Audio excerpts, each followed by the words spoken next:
How the f can the left say trust the government? People's attention spans are being destroyed in real time today. And the CIA broke his brain with all those trials secretly. The more you use it, the dumber you get. Theodore John Kaczynski, better known as the Unabomber, is one of the most interesting people of the 21st century. Both a genius and a madman, Ted engaged in a ruthless campaign of terrorism by mailing bombs throughout the late 70s to mid-90s, all while isolating himself from the rest of society in a small cabin in the woods. For 2 decades, Ted By the way, if you just do a little bit of self-improvement, you can separate yourself from the pack of men tremendously. Men are hardly men these days. There's very few men left in the world today. There's a lot of males walking around, a lot of bug sandwich eaters. It takes a little bit of work, but I'm telling you, you're going to reap the rewards. Competition is in the gutter. And the advent of technology has made your access as well as theirs, but your access, you got to understand, you have insane access to women from multiple towns around you, multiple cities a drive away. Dude, a little bit of hard work will reap some insane rewards for you. If you're looking to have fun.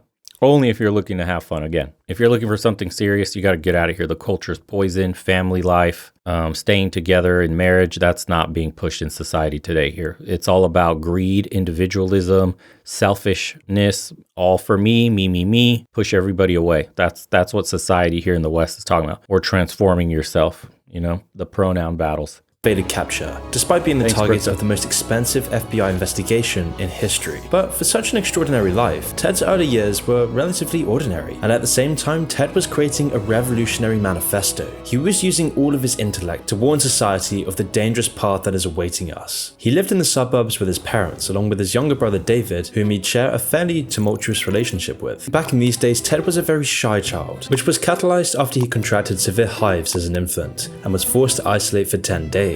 After these 10 days, he showed very little emotion for months. It seemed like this incident had a profound effect on his personality, as he became ever more reserved and detached from other people. And yet despite this, Ted was doing incredibly well at school, with one of his teachers saying that Ted was, quote, an honest, ethical and sociable student. An IQ test that he took in high school placed him on par with Stephen Hawking and Albert Einstein. So of course, Ted had no real problem with his studies, and found time to join the chess club and learn the trombone. And yet even with all his academic success, Ted was still a massive outcast.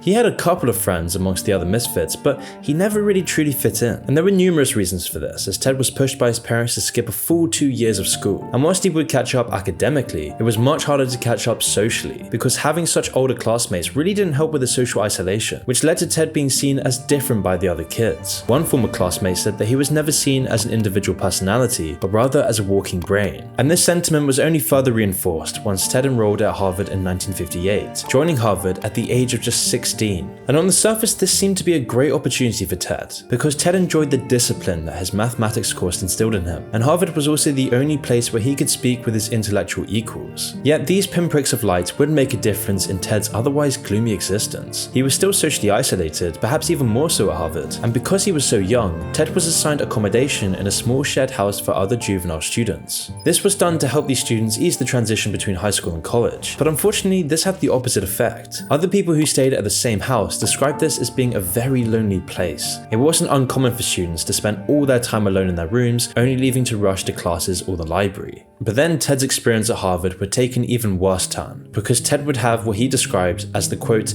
worst experience of my life, which happened when Ted volunteered to take part in a study run by Henry A. Murray. Murray had been a colonel in the army before joining the OSS, which, for those who don't know, was the wartime precursor for the CIA. It was basically the beta version of the CIA. And it's important to note that during his work in the Secret Service, Murray had been involved in the infamous MK-Ultra experiments run by the CIA. This covert and highly illegal human experimentation project researched the use of psychoactive drugs like LSD and utilized methods such as physical and... You see what I mean? How the f can the left say trust the government? Trust the experts. This is what the experts are doing. We have historical references to see what's happened. Tuskegee experiment. How could you possibly look at the government as your ally in anything whatsoever? Seriously, this is not even like a tinfoil hat, conspiracy theorist, anarchist, right-wing, crazy shit. None of that, dude. It's just like, look at the atrocities, look at the things the government has done against its population's will. and psychological torture with the aim of establishing systems for mind control. This program was very widespread at the time, with hundreds of different experiments being conducted by the CIA, shell organizations, and even Canadian operatives. Although it's not clear whether the experiment that Ted participated in was officially part of MKUltra, it was definitely clear that they used the same techniques shown in the documents that weren't scrubbed by the government, with almost everyone agreeing by now that Ted was a victim of MKUltra. So then what happened during these tests? Well, participants in Ted's experiments were asked to write essays on their personal philosophies, beliefs, and aspirations. They were told that they would discuss these with other participants, but because this was a Cold War brainwashing experiment, the participants were instead belittled and abused about why they had written these goals. These sessions were then recorded and played back to their subjects, with the subjects' angry and defensive responses to being criticized for their goals being repeated constantly over and over. The CIA were doing everything they could to break these highly intellectual participants. They were trying to see what would break a highly intelligent, logical human into being emotionally manipulated. And so electrodes were attached to the subjects, recording their physiological response. How much progress do you think they've made in this area of science today? Do you think they got a formula down with social media and everything? Think about it. You think the algorithms run on some of the data that was discovered here? Tinfoil hat moment. During these weekly sessions. The program continued for 3 years, with Ted himself spending over 200 hours under the eyes of researchers. It's impossible to say how much damage this did to Ted's psyche.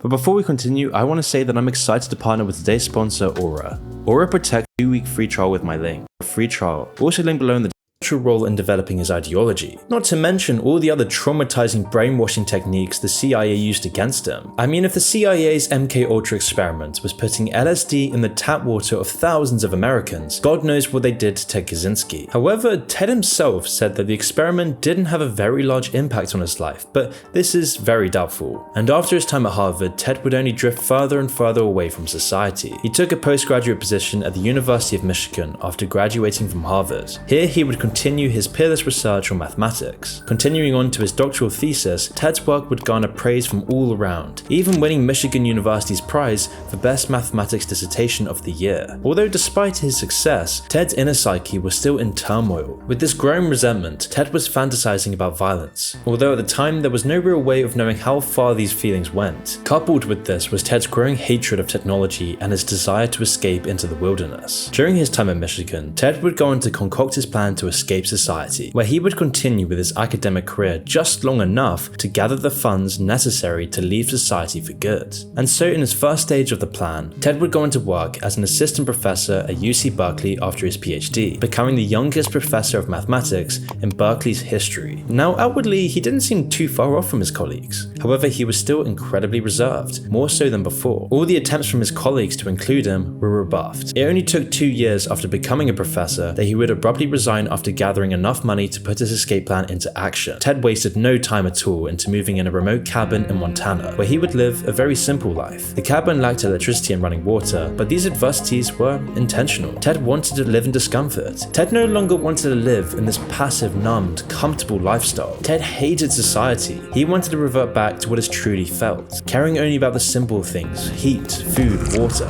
Ted would occasionally cycle into town on an old rusty bicycle to get supplies or read classics at the library, and then the rest of the Thanks, Jeremy. Govern equals control, mente equals mind, government.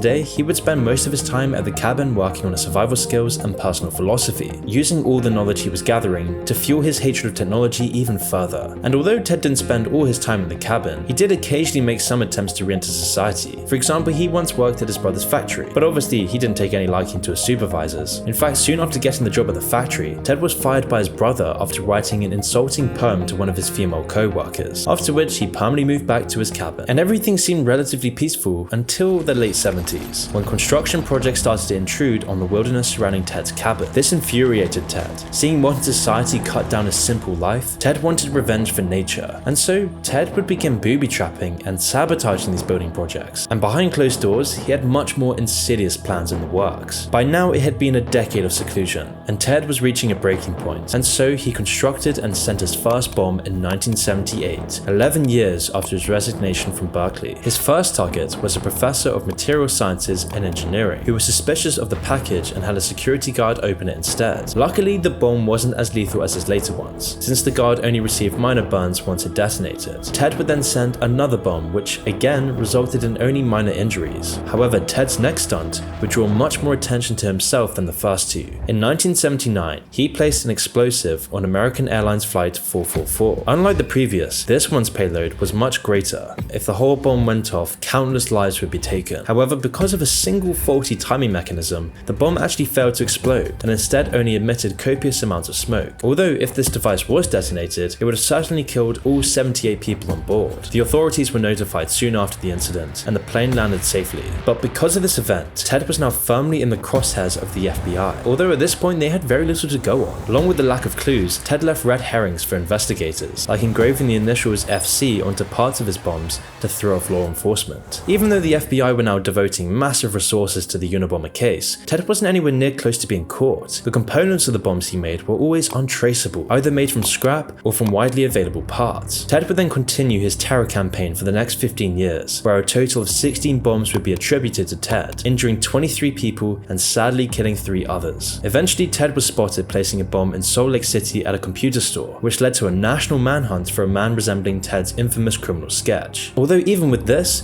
the drawing didn't bring the police any closer to his identity, and over time, Ted would keep tweaking with these bombs, making them more and more sophisticated and more deadly. His next victims included a lumber industry lobbyist, an advertising firm executive, and a computer store owner. And with the sophistication of his bombs growing, so was his infamy, no doubt due to his successful murders. And after almost 20 years of his bombing campaigns, he would finally make the mistake that brought him to justice. In 1995, after decades of terrorism, Ted threatened to commit even more bombings if the New York Times and Washington Post didn't publish his manifesto, the very manifesto that he'd been working on all along. It was titled Industrial Society and Its Future. The essay would go into detail on the dangers of technology and how its progress would lead to the downfall of humanity. When David Kaczynski, Ted Kaczynski's brother, read the manifesto, he realized this writing was nearly identical to his brother's. So David consulted with a linguist, showing him other essays that Ted had written for comparison. The writing styles were an almost exact match, and it was a near certainty that the manifesto was Ted's work. So David immediately brought this information to the FBI. Shortly after, an arrest warrant was quickly drawn up, and Ted was found by the police at his cabin in a very fragile state. Investigators discovered numerous journals which included his criminal activity and explosive manufacturing instruction. They also found sets of bomb parts and even a fully functional explosive device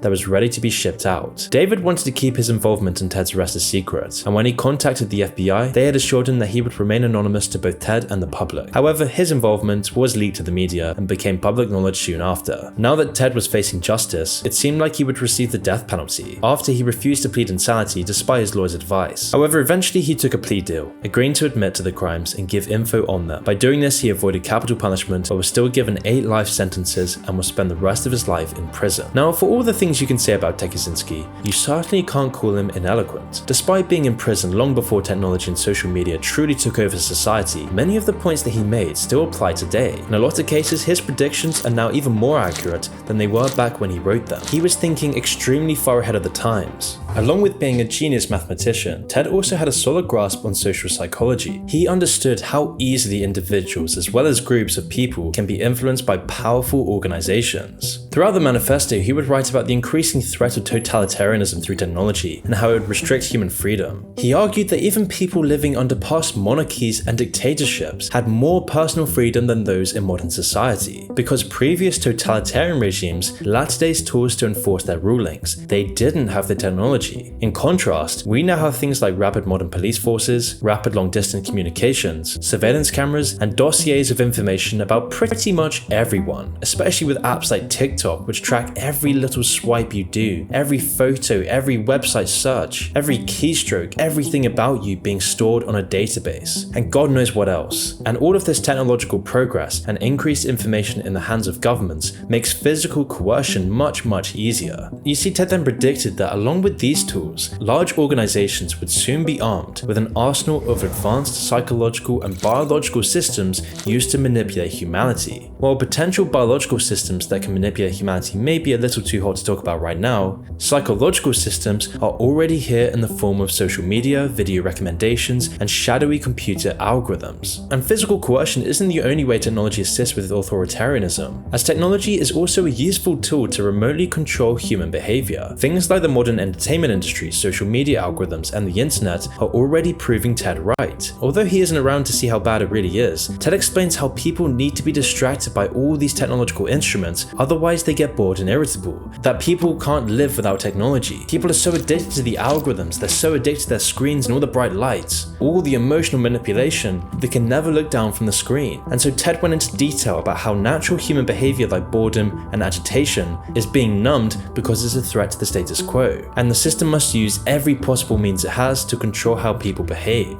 This can be done through technological manipulation, intermittent reinforcement through advanced algorithms, and controlling the flow of information and culture. Because of this, Ted says that the system will eventually collapse altogether, or it's going to end up enslaving humanity. Yet because technology advances through a series of minor incursions, there isn't any kind of rational public resistance to it. This is likely part of the reason why Ted took the drastic measure of mailing bombs to get his message across to the public. And he also explained that the freedom of press, and now the freedom of technology, is largely useless to the individual, as social media, the press, is all controlled by major financial interests. In order to justify his killings, he explained that to make a lasting impression, he had to kill people, which obviously was a massive mistake on Ted's behalf, and something that I think we can all condone. But Ted stated that if he never did anything violent but still published his work, it's likely that barely anyone would have ever read or heard his message. Which is a very unfortunate reality, because it's much more interesting to talk about the manifesto of a serial killer rather than just some essay about the problems of technology and the impact it has on society, something that Ted obviously recognized. But again, obviously I would disagree with his methods here. The killings he did were completely unjustified, and just trying to kill people is just a sick idea. But within the madness, there's obviously some tangents of truth to Ted's manifesto. For example, in recent years, Ted wrote a letter mentioning something that he called the swamping effect. With the average person's short attention span combined with the vast amounts of available information, this allows large organizations to easily exert their influence over the public. How? Through TikTok brain. People's attention spans are being destroyed in real time today. People forget what they were talking about a second ago. They'll forget words. I've noticed I've been getting TikTok brain just using that app to source for content for the compilations that we do. It's f***ing up with my cognition. I've started avoiding using any short form content. YouTube makes us do it, or else they basically don't push your channel forward. Right? They're trying desperately to fight TikTok, but man, I try to turn my phone. I use my phone less today than I've ever have. I'll tell you guys that much. I probably have a few hours of screen time, a vast majority of that, and that's per day. A vast majority of that is essentially checking the YouTube studio, the back end, email, stuff like that I need to do in general, that your phone is absolutely like a necessity. That's it. I don't really consume content. The time I get on my phone, it's like to post stuff, or to check posts, or to respond to messages from you guys, or to get episodes ready. I try to stay away from this shit, dude. The more you use it, the dumber you get. The more they manipulate you, the more your emotions are running high, the more they send you content that pisses you off, that makes you scared, that gets you in their trap, their little mind trap. It's digital crack is what it is, and you can't stop. Our brains aren't wired for this kind of shit. This is something, technology is advancing way faster than our biological process is. We're not built for any of this. The most nefarious part of all of this is the fact that kids get access to this stuff early on. What power does a child have when they're building the neural links in their brain, the neurological pathways, to essentially get used to the dopamine hits from social media, from TikTok, from their little dances, from the likes, from all that shit? Their brains are being built to accept this kind of short-term thinking, goldfish style. Have you seen those questions? How many moons does the Earth have? They can't tell you how many moons the Earth has, but they can tell you exactly all the Kardashian names. Bro, we are in deep shit. Social media for women and porn for men. Technology, the pressures and moral codes the society projects. Yeah, because you control women through attention, social media, and you control men through porn, sex. And you make both docile, and nobody will ever go out in the streets and fight for anything, as long as they have their digital crack handy and available to soothe themselves from their mediocre existence. None of this is an accident. are more prevalent today than they were ever before. Quote, over-socialization is the term Ted coins for this issue, where individuals are trained to think whatever society tells them to, keeping people on a psychological leash to modern society. One of the endgames of technology that Ted feared the most was the complete, quote, socializing of human beings, where they would become so docile and compliant that none of their behavior would threaten the system. This kind of obedience is a concept that Ted often talks about in his manifesto, and he explains how this trait is clearly beneficial to have in modern society. He sums up the point pretty succinctly by saying, quote, in our society, people do not satisfy their biological needs autonomously, but by functioning as part of an immense social machine. It doesn't take that much effort to satisfy one's physical needs in an industrial society, only that they have a moderate amount of intelligence and are most importantly obedient. However, people's spiritual and psychological NPCs, the bots walking around today, that's most people. That's most people. Logical needs are starved, creating a poverty of the soul. And because of the comfortable lack of effort that is required in today's society, Ted says that this is killing, quote, the power process. Now, Ted describes this power process as having a goal, attaining the goal through effort, and having the agency to complete that goal, something that is hardwired into our primal brains. And yet, this power process is now being destroyed. With the increasing restrictions imposed in modern society, this is Steve O'Brien, you should watch Headstacker's video on mimetics. Best breakdown of this topic I've seen so far. Please, scroll to the top, guys, of the chat, and I have a pinned comment that links you directly to the channel that I look for these episodes. Please put all your recommendations in there. This is causing people to create, quote, surrogate activities, which means instead of tangible goals like physical necessities, people spend their time creating artificial goals. And send me, by the way, topics of all kinds of tinfoil stuff, science, whatever. Let's cover things on the stream. Let's learn something besides, obviously, what we already know. We've gotten really heavy in the red pill. We have an entire catalog for people documenting basically everything you need to know. Let's start expanding knowledge. Send me stuff on finance, send me stuff on taxes, send me stuff, anything that you would think benefits men, anything that's just interesting to talk about. The dumbing down of America is real. I remember growing up in the 90s, education was highly pushed to get people in student loan debt. Now they say don't go to school. You can become wealthy quickly. All lies. Sheesh.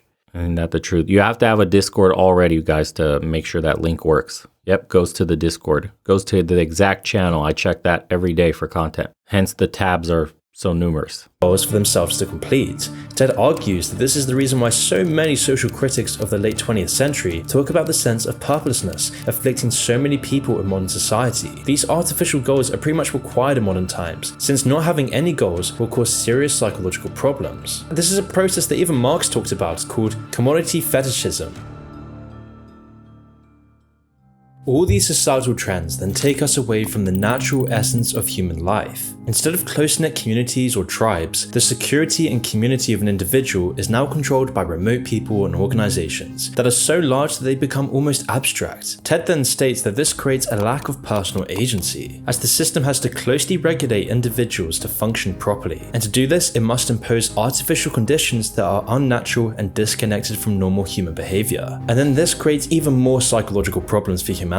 As Ted explains throughout his writings, that the negative impact industrial society has on the human psyche is now becoming disastrous. You see, he separates the human psyche from the term mental health, as he describes the latter as, quote, defined largely by the extent to which an individual behaves in accord with the needs of the system, and does so without showing signs of stress. Since the system decides what constitutes sickness, any manipulation of an individual to adjust and integrate them into modern society. And we've seen with the mouse utopia experiment from the last stream that density has a big impact on the stability mentally of people and society, the societal impact and the eventual collapse, potentially.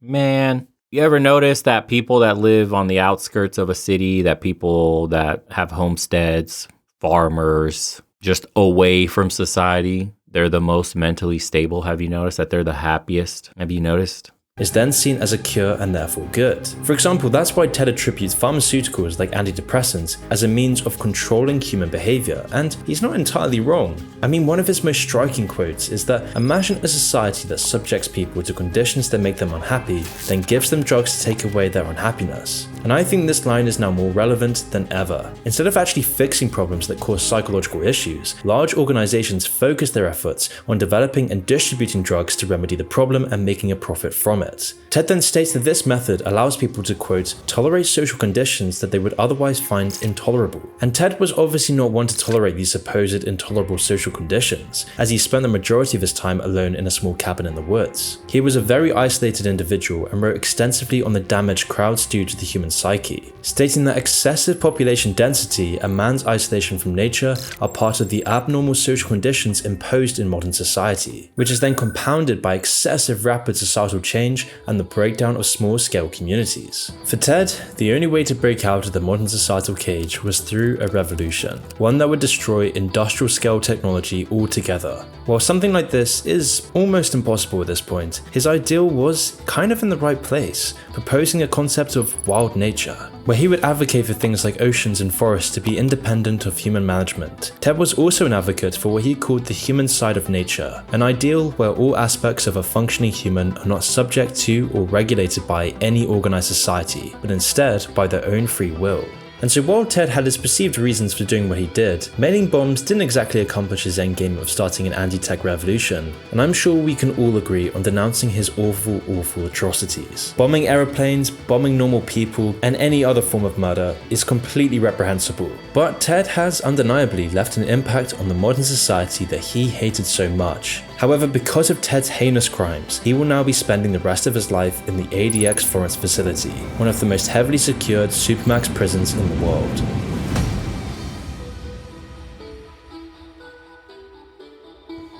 I never really read that manifesto or too deeply into it. I just know the CIA broke his brain with all those trials secretly. Taxpayer funded, by the way. Yeah, that's true. I don't know, man. The world's so crazy. The Panama Papers alone is wild. Like, they murdered that poor journalist just for breaking a story where the elites hide their money. Then we had a rich, eccentric billionaire that had an island doing crazy shit. He gets murdered too. It feels like justice is a one-way street these days.